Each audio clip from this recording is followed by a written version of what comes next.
we are still in the early stages of the Section 106. I think, again, bearing in mind the scale of development, and when we look at the first parcel of land, it's likely to be that the 600 is going to take sort of 3-4 years for delivery, and in that period of time, both planning policy and housing needs changes. And I think what we're endeavouring to do is just to make sure that people understand that, you know, we're not a small-scale developer that over a couple of years and trying to look at changes that period. We are looking ahead and looking at how, you know, we need to maintain elements of flexibility within the development to ensure we've got the capacity to change and respond to local conditions, and also consider how housing needs will change over time, and having an element of flexibility will allow us to do that.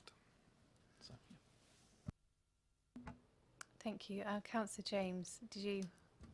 I think it's been sort of covered. It really builds on Councillor Harvey's point. That the way I read it, it sounded like we were kind of dictating policy, that we were sort of saying, well, we'll have this flexibility.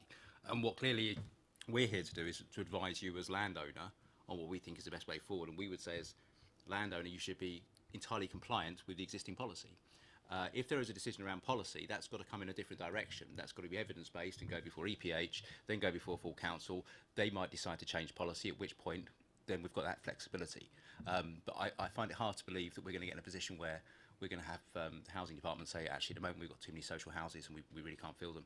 It'd be amazing if it happened, but I can't see it. And I think we should be gearing ourselves up to be policy compliant in our applications for planning, and putting things in like, we might vary this, we want the flexibility. We might have to react to that, but I don't think we should be sort of forecasting that. And the way it's worded, it seems like we're shaping the policy. And obviously, we're landowner, we have to be compliant with the authority as a planning authority, and they have a policy, and that policy's got no sign of changing at the current time. We are saying we're going to be compliant, but we're also inviting we will be inviting the local planning authority to consider what might be better than the existing policy. And I think as landowner, we're perfectly it's perfectly appropriate for us to do that. We want to make sure that Manydown, in all its tenures, appeals to as wider catchment of the population as possible, and maybe the current policies don't quite achieve that, and one can't operate in a vacuum. There's been a long consultation in relation to the NPPF, in relation to things like affordable homes, affordable private homes to rent, to the purchase, affordable homes to purchase, and therefore I think that as a forward-thinking council and with forward-thinking members on the Development Control Committee, I think they would expect us as landowners to be thinking ahead about what might be best for our citizens in terms of the future development of Manydown. But the first 600 homes are going to be strictly policy compliant, and that's stated here. Thank you. Are there any other questions? Councillor Harvey? Thank you, Chair. Could I talk about the access to the roundabouts and the A339 that are in the presentation? Obviously, the situation's changed from where we were before, and the element of access and such has changed. At the SWAG public meeting, Andrew, you said that the transport assessment was being reviewed and you were looking at it again. Are you satisfied now that you are robust enough? Because clearly at that meeting there was concerns raised and you felt you couldn't answer directly, and I totally respect that. But now do you feel as if the transport elements have been robustly addressed for the planning application? And in that, obviously those two roundabouts are going to lead to queuing on the A339 back towards our rural communities. They're obviously going to, in terms of the connections to Roman Road, that needs to be looked at, and that isn't quite detailed in here as to how that's going to be.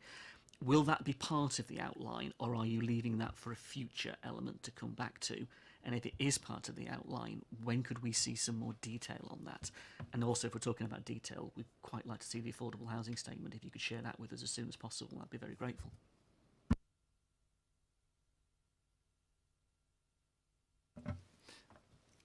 Thank you. The transport work that we've done, the transport assessment is, and the work we've done with Hampshire highways team. We're satisfied that is a robust position. That is the view that Hampshire Highways have taken in terms of achieving the right level of infrastructure to support that development for having 2 roundabouts, as the initial design that was put forward was not acceptable on mainly safety grounds because of the access coming off Roman Road onto the roundabout. So in response to that, the work has been done to look at the technical assessment. The roundabout will be traffic signals on there, so it will manage the flow of traffic through that location. I think inevitably there will be elements of queuing at peak time. However, the work and the modelling shows that should be managed, and unless there are issues elsewhere on the network, then they are within the tolerances that are acceptable from a highways perspective. So that, from our perspective, meets the requirements of the County Council's highways team and provides the appropriate access into the site. The stopping up of Roman Road and the link through to the Spine Road that will go through to the new junction, that isn't part of the current outline application, as that's not currently at a detailed stage. We have got illustrations on how that would work, and again the traffic modelling has looked at that as to how that would function, but that would come as part of the next phase of detailed design on the site. So we're happy to bring some illustrations forward to mock and demonstrate how that will work and the current thinking, but they're not in a detailed stage as yet.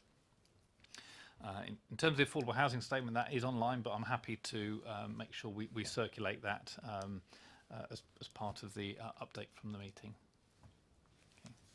I guess if you're going to go back out for consultation, which of course you are, if I was living in Winkleberry or I was living in Buckskin or Kempshott, I would immediately respond to wanting to know that detail. So it may not be part of the outline application, but I suspect a lot of the questions you're going to get is, well, what's 5 ways going to look like?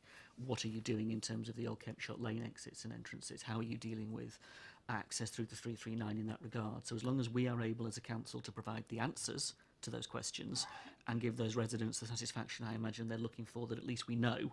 It may not be part of the outline application you're submitting, but I do think if we're going out for consultation, then those questions do need to have answers with the residents. And even if you say we're not there yet, it's still important to be straight up with residents, I think, that we're going to get there, but the issue at the moment is this is where we're at, and this is where we're thinking. And I think that level of information, even as I say it's not part of the outline application, is worth having at those consultation exercises that you're going to want to take.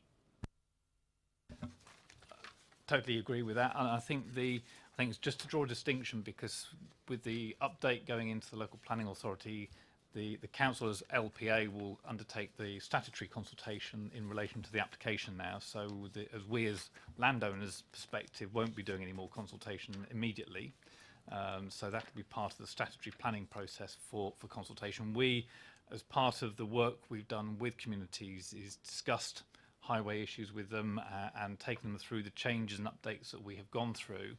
I think when we start looking at 5 ways, that's not being part of the application per se. We know that there are issues down there, and there is a wider piece of work that's going on with Hampshire County Council looking at the transport network and how we address other key junctions in and around the town centre that obviously Manydown will have an impact on, but so does the general growth of the town centre. So I think it's a linked point, but also is a wider point in terms of the work that's going on by the council in respect of highways. In terms of the consultation, that's left me just a little bit concerned. Obviously, there's been changes made to the outline. Obviously, you've gone through an awful lot of work. If it is just left to the statutory consultation process, wherein the local planning authority will now consult, then a significant number of people are going not to be able to take part because they won't be informed. If we go beyond the statutory process and look to a genuine engagement with local people about the changes you've made, then the confidence that you have built up and the concerns that have been raised might be easier addressed. I would be concerned if it was just left to letters landing on people's doorsteps as immediate neighbours through a statutory consultation process. I might be wrong, I don't know, but that is what I understand and have always understood the statutory consultation process just to be. If it's more than that, I would welcome it. It needs to be more than that if you're going to satisfy those concerns. And I hear what you're saying about those other junction points, but those are the questions you're going to get, that the LPA will get, and we do need to have confident answers. If the leisure park aren't there yet because they can't give you a transport assessment as part of this, then that's an issue. If highways are changing the roundabouts at Thornycroft without taking that into account, then that's an issue. But residents are asking those questions, and we just need to be honest with them about where we're at and where Manydown fits in. Otherwise, you risk other conversations taking place and Chinese whispers and things growing out of all proportion, which shouldn't do if you're in control of the communication in a good way. And that's all I'm advocating.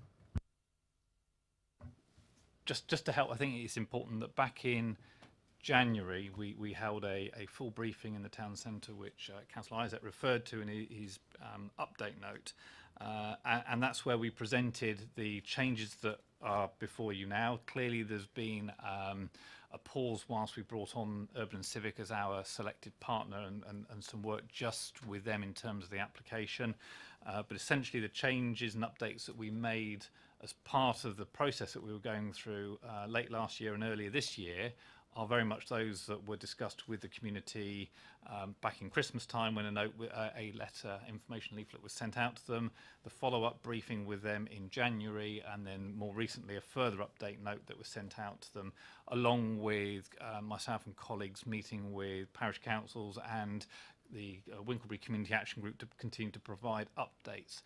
So I'd just like to assure people that we have had that engagement with them. We have kept people up to speed with the work that's been going on with the project and with Manydown, and responding to sort of issues and concerns that are being expressed to us.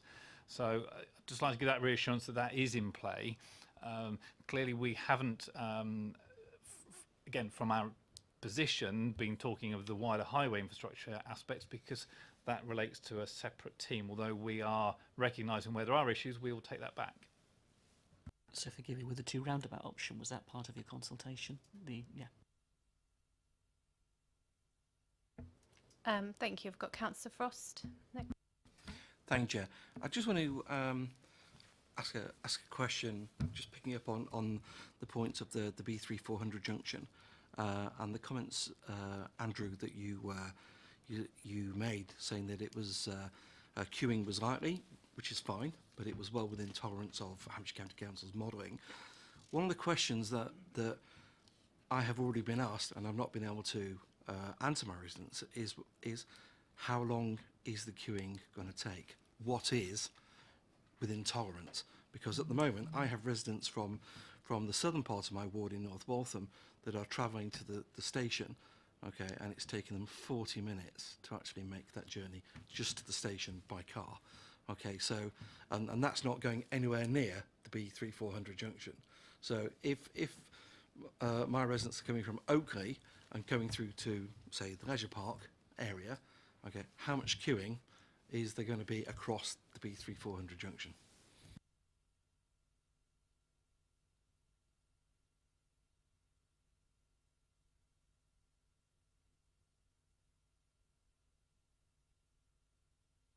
We were talking about queuing on the 339.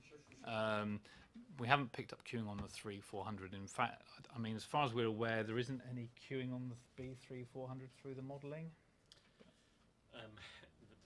There is, and sorry, shall I? Yeah. Wait. Thank you. I know there is queuing. Okay, it's there normally for 10-15 minutes in the morning. It happens during rush hour. Okay. So I think in the transport assessment, it's I mean, there's a whole lot of appendix within there which explain how each junction's been modelled, and so it will give I suppose a technical response as to how the junction operates, but I'm not sure it would say about the number of cars in a queue on a morning or an evening, but it assesses the overall degree to which the junction is full during a morning or a rush or afternoon rush hour. There probably is modelling data that does it, but I'm not sure the transport assessment report itself will give you that sort of ready reckoner, I suppose, about what someone might want to know. Thank you. Just a follow-up. I think you kind of, it's a lovely answer. Thank you very much. And if you can point me towards the links in the modelling documents, then that would be superb, as I'm sure the rest of the committee would be interested in. But really, my residents are just going to want an answer. Okay, while the junction's being made, is it going to take them an extra 10 minutes to get to work? Is it going to take an extra 15 minutes? Or are we talking an hour just to go across the B3400 junction? That's all I'm asking. So I think in terms of journey times, because it will link across town, I think it would be hard to extrapolate that from looking at each individual junction and thinking about the journey times. That's not to say the calculation couldn't be done, but I don't think it would form part of a transport assessment in terms of the way it's framed. But, yeah. Thank you, Jack. Can we just look at the B3400 junction? Okay, just that one junction. Okay, coming from Oakley, coming through to where the purple arrow is here. Okay, how long is it going to take? That's all we want to know. Is it going to be 10 minutes queuing, 15? What's the model say? Right, I think it's a good question, and we will get you an answer.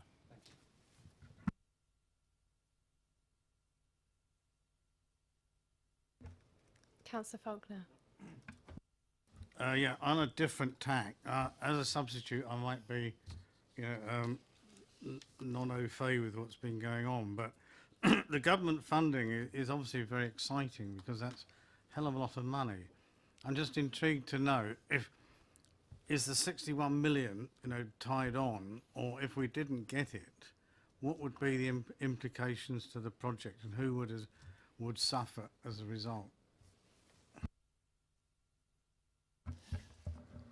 It's a very good question.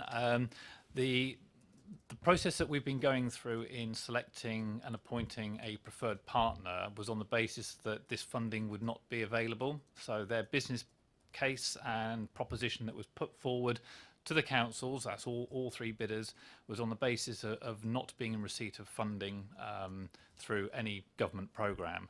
So it had to be a viable proposition that was put forward to us that met the conditions that were prescribed by the council. So if we were not to get any funding, the Manydown phase 1 would continue to proceed to development and would continue to be built out as per the bid that we selected. The advantage of the money that is being made available helps us to accelerate some of that early infrastructure and improve the quality of that infrastructure that perhaps we may not have been able to achieve through the process with the preferred bidder. We would have still had a very good quality approach and we would have still had early infrastructure going in, but the scale and quality of that infrastructure we've been able to enhance, and that will enable us then to accelerate some of the delivery around housing units. 'Cause clearly there is a high demand for housing and having that funding coming in will basically support the cash flow of the overall project to accelerate delivery over the next couple of years.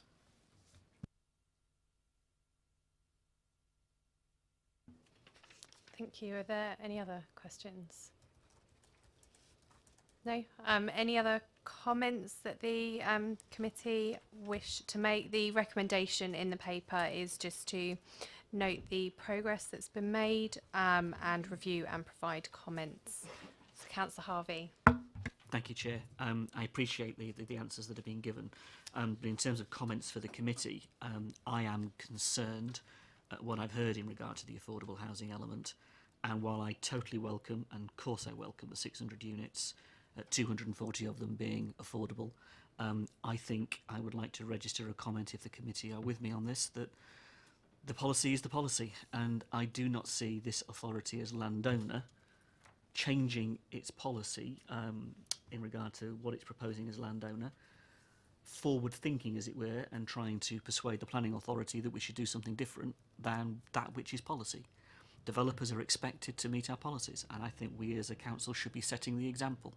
We have a policy of 40% affordable housing, split 70-30 at this time, and I think within that, if we are able to deliver good socially rented units with a cooperative and supportive RP, which we would love to have on board as well, and I'm sure those conversations will come, and that RP is supported with the funding, as you have just described. The money coming in from government is very, very welcome, as it's supporting an awful lot of the Garden Village and elements of all these proposals, these major proposals coming in around the country. If that enables us to deliver discount rented properties as part of this overall scheme, then all to the benefit of our residents, and particularly those that struggle to afford rented accommodation in our town and struggle to get that foot on the housing ladder in that way. And as an authority, we can do a great job here on Manydown to meet their needs. So from amongst many others. So from my point of view, I am concerned at what I've heard from the administration view on this. And as such, Chair, I would like to capture a comment accordingly that I am concerned about the affordable housing. And I hope others will share that view based upon what we've heard this evening. And to hold the Cabinet members' feet to the fire on that point, 40% means 40%, 70-30 split, until such time as it doesn't. And I hope it doesn't change, and I'll fight like hell to keep it as such, because that's what our town needs and our borough needs. Are there any other members that wish to make any additional comment in regards to Councillor Harvey's point? I'll certainly support the point. Clearly, we have to separate the fact we're landowners. Policy is decided by councillors. That's why we get elected. The policy is the policy. I'm sure private landlords will at times try to see how they can squirrel a bit more profit, scrape a bit more margin out of their development. That's not our job. We have a policy. If DevCo, whoever else wants to change a policy, if the Cabinet member wants to change a policy, he's full within his rights to go to full council, move a motion to say, I think the policy should be changed. That motion will go through EPH, a report will be prepared, we'll look at all the evidence. And you know, I don't share Councillor Harvey's view. If the evidence was overwhelming that the 70-30 split was no longer appropriate, and that went through the due process and all that due diligence was carried out, and we were all assured that 70-30 was no longer the future, and we need to change it, that's fine. And full council can make that decision. It's not for us as MEC, MOC, or whatever else we are to make that decision. And we shouldn't be trying to influence a policy. We should be trying to comply with the policy. I think Councillor Harvey is absolutely right. There is a proper way of doing these things, and we shouldn't be trying to change a policy from our direction as a landowner. That's a separate issue. The policy of the council is decided by full council, not by us as landowner.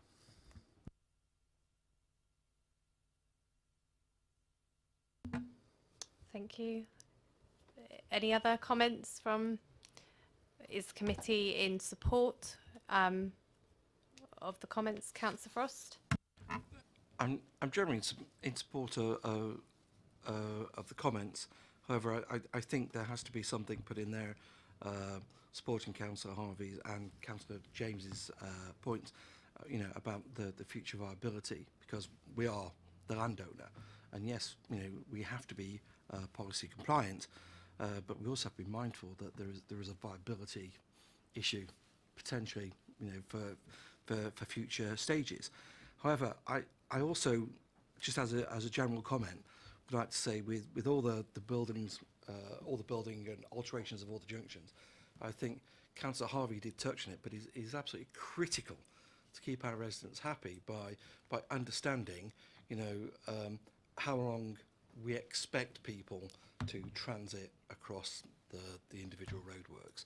We don't need to do the big calculation about, you know, if you go from here across to Chirnham, you know, from Oakley to Chirnham, it's going to take you an extra 20 minutes, okay? Just the individual junctions will do, and have that communicated to our residents so that they understand what we're doing, okay? They understand that, yes, they need to leave, you know, an extra 10, 15 minutes early to be able to cope with this, I'm going to call it hassle or inconvenience whilst it's being done, but they're able to understand the reasons behind it. And I think it's absolutely critical that, you know, we do give them this sort of information. Just pointing people to, you know, the links and, well, Hampshire County Council have modelled it, I think is a bit weak and wishy-washy, and we need to be very, very tight on it.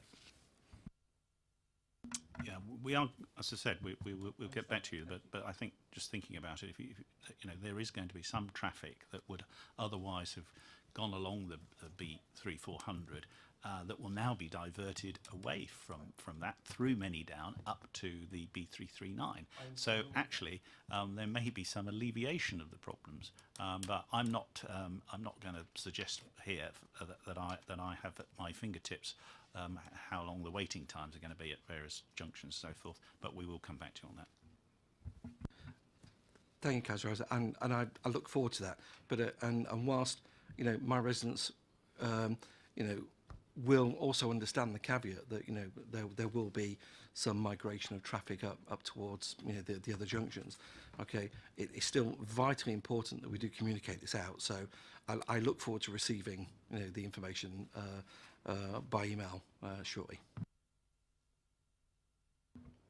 Thank you. Are there any other further? Councillor Harvey?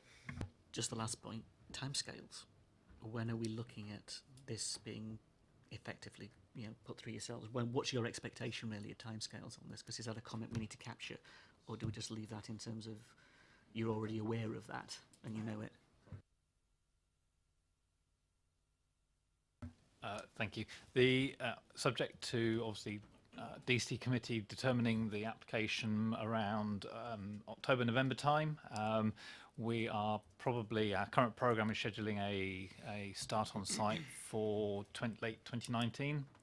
So we'll push through into the site late 2019 with a view of then construction starting in 2020. So that's current programme timescales. There's a significant amount of work to do between then and now in order to enable that to happen. Thank you. Is there anything else from any other members of the committee? Okay. Just in terms of summarising what we've or what's been captured. So, Councillor Harvey, you made reference to Section 106 and something at the appropriate time coming back to the committee, if possible. I assume that is something that can be captured. Yeah. Okay. The affordable housing statement to be circulated to all members of the committee. I have Councillor Frost. Obviously, I've got specifically you'd called out about the B3 400 and some form of average journey time, but I'm just conscious that we have touched on more than just the B3 400. So I don't know whether, again, there's something at a later point that we can bring back to the committee just around the elements that aren't in the outline planning application. I don't know what members' views are. I'm happy to expand it to everything to, you know, the top and the bottom of Manydown. Is that something that we can, again, I'm looking to. Let's just take that away and have Okay. a look at it and see what we can achieve. Okay, and obviously I'm quite conscious.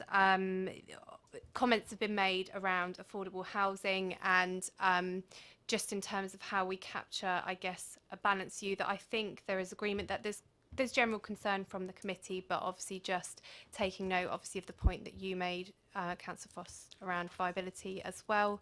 I'll just ensure that the way that we capture that in the minutes is balanced. But please don't expect me to reel something off here because I'm not going to be able to, but I'll ensure whatever we pop in there. Yes, Councillor Harvey? I understand that. I shall look to read that with interest. And can I say, in terms of the viability bit, it is welcoming to see the government bids that have been made, because of course that will help viability as much as all of the other money that has been attracted to Manydown. That's what will help deliver this in the way that we want it to be delivered, won't it? Thank you. I sense a bit of a challenge there, but you know, I'm sure it will be fine. And obviously, we'll revisit the minutes next time. So, and that I think is everything I've got, unless Councillor Frost. Yeah, thank you. I'd just like to reiterate Councillor Harvey's point in the fact that it's very welcome to see that we're applying for government funds. Long may it continue, long may it increase the viability, and thank you very much for all the officers' hard work, because you know, it is appreciated. Thank you. I'll make sure we also capture something to that effect in there as well. Okay, so that leaves us to move on to item 7, which is the Manydown delivery and governance report. However, just prior to handing over to the portfolio holder to introduce, I am conscious with this report that there has been some slight issue in terms of timings, in the sense that clearly MOC are seeing this after it's been to Cabinet, which isn't the process that this should follow. So what I am going to do is just invite the project director just to elaborate on what's happened and just how we ensure that moving forward that this doesn't happen again. That's okay. Thank you, Chair. Yes, apologies. There was a slight oversight in terms of how we were preparing elements of the governance framework that MOC has seen previously, and we've taken MOC members through the governance approach that has been agreed by the council. And essentially this was a technical piece of work that was just setting up Topco. However, the report turned into a more substantive piece, the timing of which, when we reviewed this and endeavoured to achieve a mock prior to Cabinet, we were unsuccessful due to the timing and availability of individuals and actually trying to find a slot for when we could bring this in before Cabinet. So again, apologies to the Chairman for that. I think what, as you'll be taken through the report by the Cabinet member, the key bit here will be for MOC to review the business plan of Topco that has not gone yet before Cabinet, and that will be brought back before MOC prior to Cabinet receiving that paper. Okay, thank you. Thank you. So yeah, it was just to really sort of emphasise the point that this cannot happen again, and it has been taken seriously.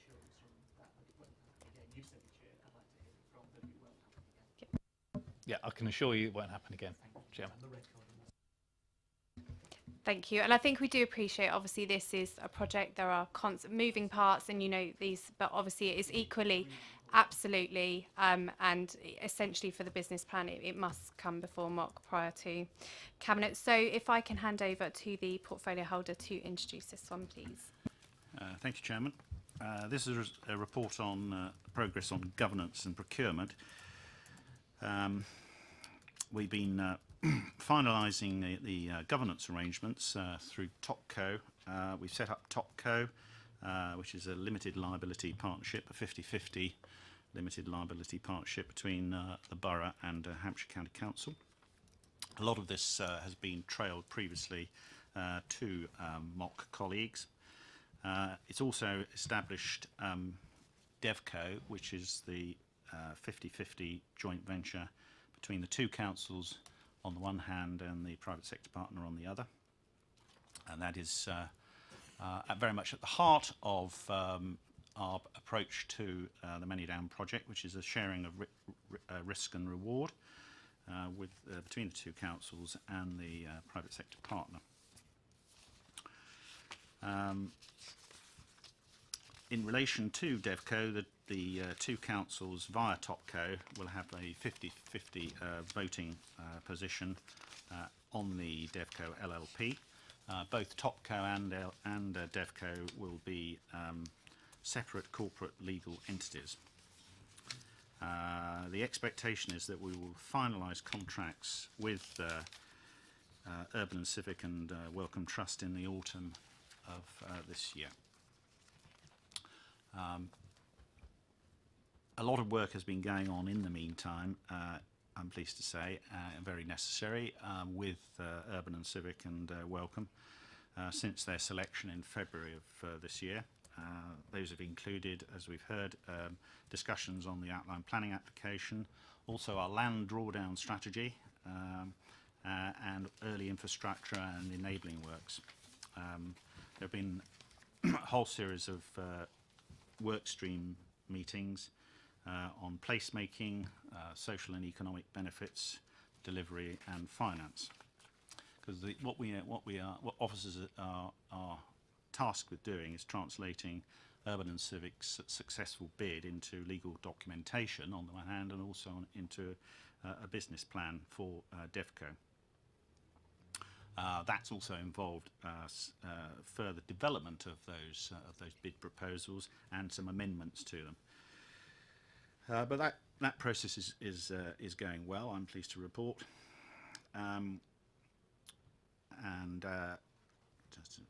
Just moving on now to the point about the Cabinet decision in July on the governance and decision-making processes.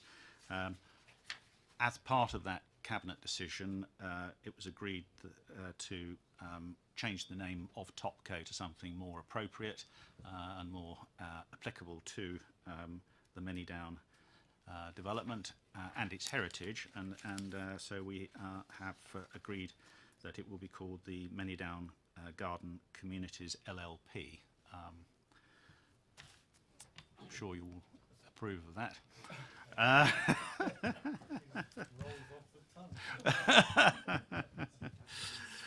Yes. Thank you, Councillor Faulkner. I'm glad it has your support.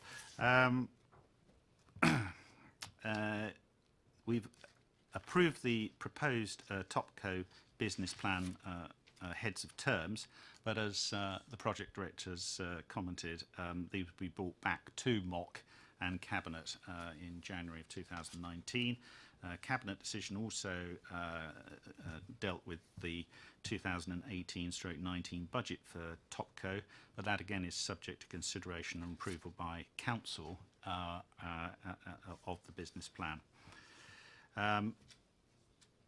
You'll recall that there's a need to transfer the Council's interests in the land, the Manydown North land, to Topco, so that's also being affected or will be affected by the Cabinet decision. And there's also approval to the Manydown Garden Communities LLP, as I should now call it, or perhaps MGC, does that sound better?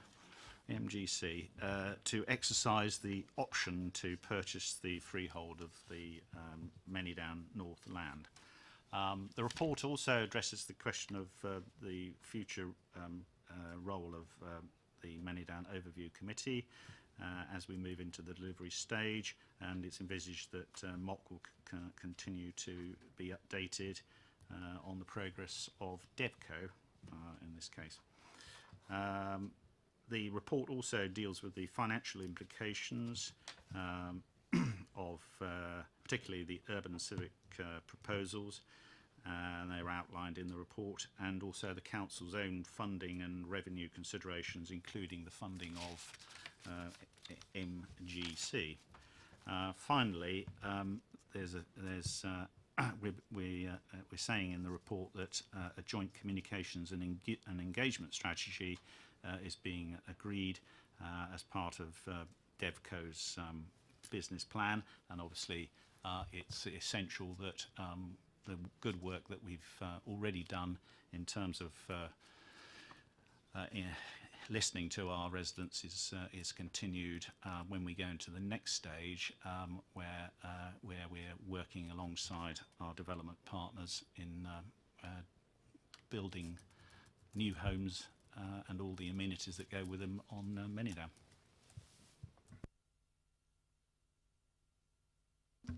Thank you. Are there any questions? Councillor Harvey. I love the idea of putting the garden communities bit in the title. Every MDA that I know of in the country is suddenly calling itself a garden village at the minute. Everyone's on it's in the vogue of vocabulary. So I hope our standards of what we see a garden village to be are real in that sense. If we're going to call ourselves it, we should meet their aspirations. But we've already talked about affordable housing this evening. Chair, can I ask in terms of the MOC role? In 326 of the report, it covers off, in effect, what the Cabinet members just said about MOC. I'd like to strengthen that a little bit, not so much in terms of changing the detail here, but just saying the context of MOC as an oversight and scrutiny committee of is different to simply being consulted. And I just think for our own benefit and for members' benefit, we should emphasise as a committee our desire to have oversight and scrutiny of, rather than just simply be consulted as a body of the council. I don't want to be consulted, I want to be part of and engage in an oversight and scrutiny process of this to add value to the process. Other than that, in the context of this, I understand the more detail of the report, but I would like us to capture that. And yes, if the implications of this are that it comes back to committee in the future, I would welcome that. If you're talking about bringing certain elements back at the right time, then let's programme that and make sure we're clear what we're doing when, so members can take part. But if we can do that, I think that would strengthen our hand. Yeah, I think the MOC has served a very useful purpose over the years in relation to Manydown, and has been influential in relation to how the administration has approached this. But I think it's some more thought needs to go into what the implications of scrutiny might mean in this context. And so I think that's something we would have to take away, because I don't think it can be, it can't extend to being able to scrutinise some occurrence and then there'd be an expectation that the DevCo would be obliged to act on that scrutiny. So I think if that's what the intention is, Councillor Harvey, then I think that's going beyond the remit of MOC as it's been constituted to date, and we would have to look at that. To be honest, from a constitutional point of view, I wasn't in that place, but I am now with what you just said. You've just opened the door with what you just said. There has to be a place within the council for what DevCo and TopCo do, that there is adequate oversight and scrutiny of that. Even if the reality is that the Constitution says these committees can only recommend, that is what they're obliged to do via the Constitution. We can't make absolute policy. It goes through council, it goes through cabinet. We're an executive functioning authority. I get that bit. But there has to be some role for members in an oversight and scrutiny fashion. That we can debate that and have a conversation about that. But this thing can't just go off and do what the hell it likes. There has to be an element of pulling it back, and that can't simply be the executive function. The executive function is important in this. I'm not saying it isn't. All I'm saying is that over the executive, there needs to be some democratic oversight of a review. And if it's a review mechanism of simply looking and having an observation and scrutiny and oversight, then that's appropriate. We aren't going to wordsmith it around the table this evening, but if we can at least take away the principle and register that as a committee, that we need to be aware of that and on top of it, that's fine. But the language in here is a bit loose, and that's the reason why I'm raising the point. And thank you to the Cabinet member for opening the door to a conversation. You've raised more questions than you've answered, Councillor Isaac. No, just seeking clarification, Councillor Harvey.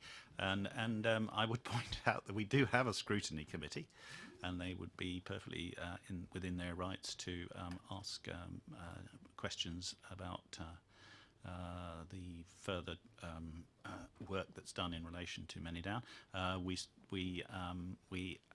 We have an overview committee here, and as I said, that has been influential. I'm the accountable portfolio holder, and there will be accountable elected representatives on TopCo and and DevCo.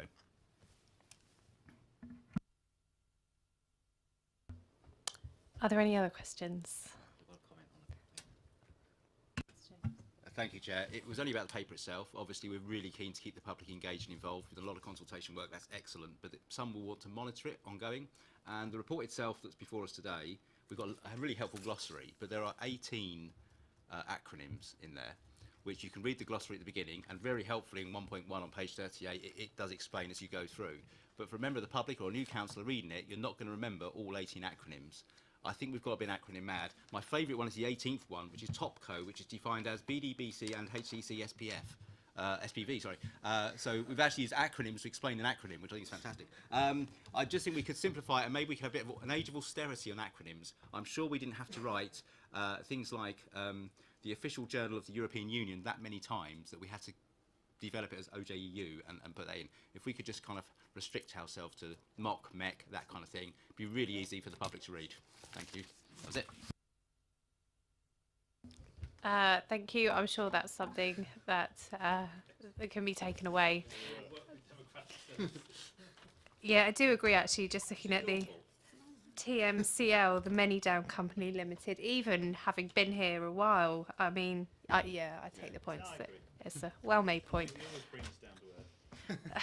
Are there any other questions, or I think points have been made more than questions, so I guess we'll take either. Councillor Frost. Yeah, it's just more a comment really that we have that wonderful set of acronyms at the front, but I don't see MGC in there. Okay. I also suspect that the MGC LLP will still be referred to as Topco because we all know it as Topco. And there we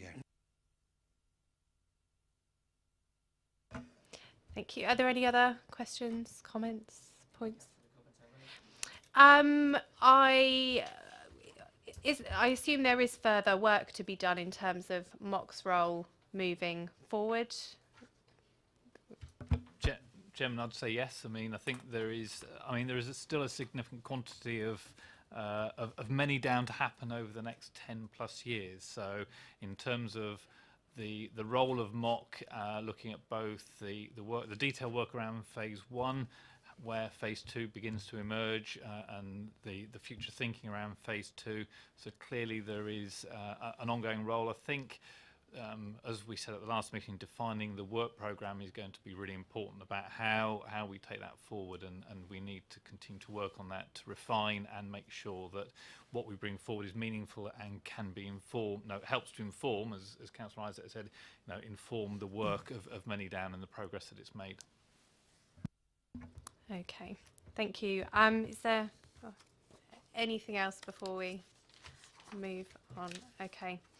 Next is to review the work programme. And again, can I hand over to you, Andrew, please, just to take us through that?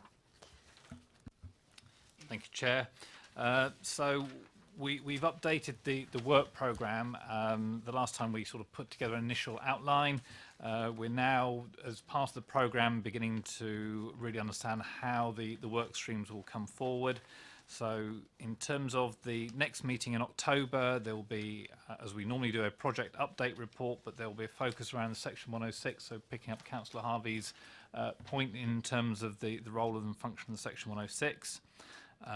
The work around the communication strategy, so how do we continue to communicate to our residents and the public, and in particular the role of DevCo as the organisation that will be delivering the development, and the ongoing role that we have as a council in the current Manydown brand. So how this will work together and making sure we don't confuse residents with different brands that will come forward over time. So this work will be important to be informed.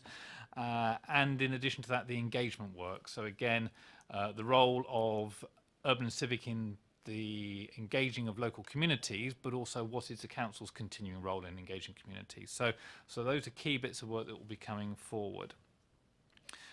Similarly, in terms of delivery, there will be an update on the contract award with Urban and Civic, and the work to inform the business plan. So the progress that we're making to develop the business plan and to bring forward a draft to Mock for consideration and comment. Then looking towards January, we will be progressing the planning work in a lot more detail. So in terms of that planning strategy, the site-wide framework and the design framework, we will bring an update in terms of the progress of the shape of those documents and the timeline for completion, and again where the engagement of Mock will take place. And we're also planning in January to bring back some further proposals around the country park, because again the country park is an area which many people are very interested in. What's the shape, form and function of the country park, who will manage it, how it will be taken forward in the future. So again, as part of the current outline planning application, it's just identified in there. There is no detail in terms of how this will happen. That is the next stage of work. So bringing that here will help to begin to shape and inform that work. Thank you, Chair. Thank you. Sorry, Councillor Harvey, just before I go over to you, is there any intention, I am conscious in the report it makes reference to some engagement over the summer holidays with school children again, just in terms of bringing back to the committee again, as you did last year, is there any intention, because I'm conscious that would probably fall around January. To do that, yes, and that's something in August. That might come back in October. So I will check the timing. Yeah, I just think that was it was quite nice to have last time. So if we could do that again, Councillor Harvey. Thank you, Chair. Just a point about urban and civic. When we get to the stage, obviously in terms of update appointment of preferred bidder, if it's right at that stage, and I think it would be nice to see them at mock and to have a chance to have a conversation with them, I think. Yeah, I definitely agree with that, and I think it was captured on the minutes last time. So if we could take that away, that at the appropriate time something is slotted in, so that we can finally meet them for all members. Yeah, actually, that's probably. Yeah, I think it probably. Yeah. Yeah. So if we can take that away, that'd be great. Okay, thanks. Let me. So, lost my way a bit. There's nothing else for this evening, so we're done at 20 to 8. Thank you, everyone.